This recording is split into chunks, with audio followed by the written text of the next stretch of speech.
Amangu ddala ng'eggwanga ligiddwa ku muggalo ku ntandikwa y'omwaka oguwedde 2022 abantu bangi balina essuubi okubbulula ebyenfuna byabwe wabula gugenze okuggwako ng'embeera ekyali mbi. Abakugu abalondola ebyenfuna by'eggwanga balaze gavumenti byerina okukola omwaka guno 2023 okusobola okubbulula ebyenfuna by'eggwanga. Nti twongeramu obungi bw'ebintu bye tulima naye ate nga tubirimira ku mutindo gukwatagane n'akatale.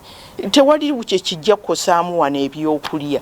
Ssenkulu w'ekibiina ekirondoola enkulaakulana mawanga ga Africa Kisiyatini Uganda Jenny Nalunga agamba nti Uganda erina okulaba ng'omwaka guno gavumenti yeewala okwewola amabanja g'agamba nti gazza eggwanga emabega. Mu kifo ky'okuteeka sente mu byobulimi mu byenjigiriza eba erina okuba ng'ekola ki ng'esasula bbanja naye ate esasula n'amagoba ku mabanja ago. N'olwekyo era ekyo kitukakatako gavumenti kigikakatako okulaba nti ebyenfuna biddamu.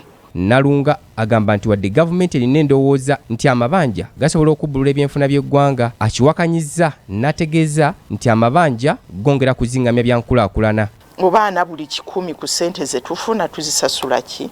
Tuzasula mu mabanja.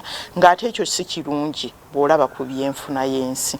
Kaakati ekitegeeza gavumenti essira erina kuziteeka ku bya bulimi, ku bya busuubuzi, ku bya makolero. Nalunga agattako nti enkola ya parish development model naye ekyetaaga okwekennenyezebwa ennyo ng'abantu tebannaba kuweebwa ssente kuba okusinziira ku kunoonyereza kwe bakoze kulaga nti abagagga ate be bagenda okuganyulwamu okusinga bamufuna mpola ekintu ekitagenda kugasa. Kubanga parish development model bwe bagamba nti abantu bagenda kubawa ssente bongere ku by'okulima naye ng'ebye balimye tebirina katale omuntu oyo abalimi bajja kusigala nga baavu.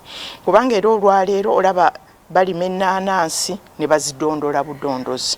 Okiraba bwe bazidondola omulimi tafunamu ne gavumenti tefunamu.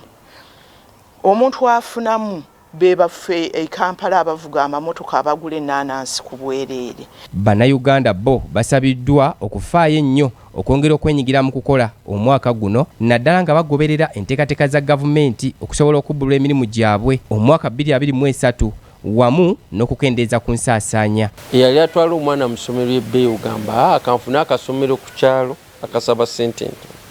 Eyali alya chips ne chicken buli lunaku otumyanga okugenda okwesanga nti ewana tufuneyo katunkuma tumugatte n'ebijanjalo tulire kawunga.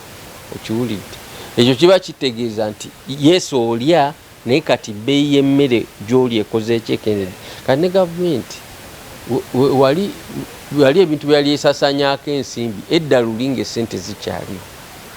Kati tugisaba nti ebintu ebimu ebiteetaagisa tubisasanyako ki sente naddala nga tebiyamba nsi kufuna sente endala. Titus Jemba, BBS Telefina, Ageesigika.